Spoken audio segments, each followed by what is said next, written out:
Sometimes you can try so hard at something. Sometimes you can be so prepared, still fail.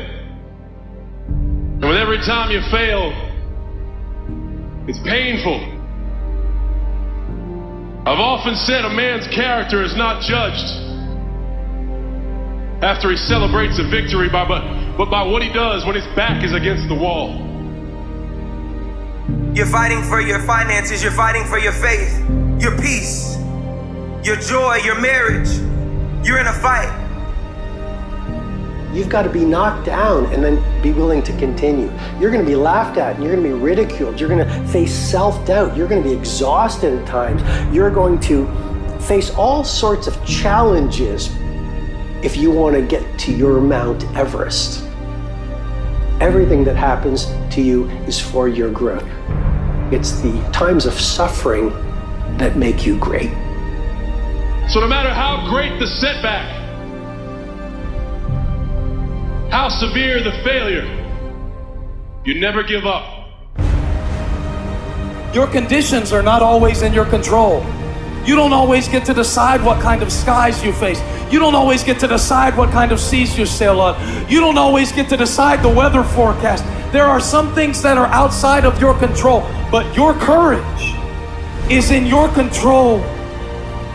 Come on, you gotta keep your courage up.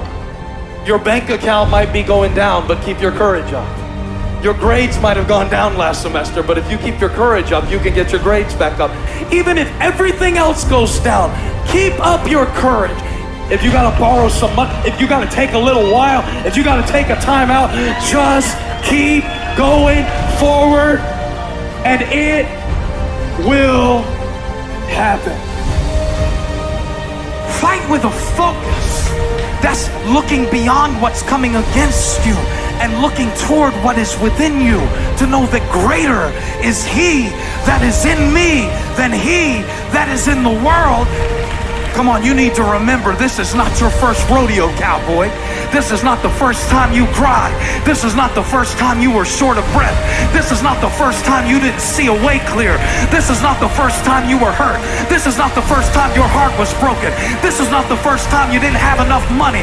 This is not the first diagnosis that came up from behind. You never give up. You pick yourself up, you brush yourself off, you push forward, you move on, you adapt, you overcome. That is what I believe.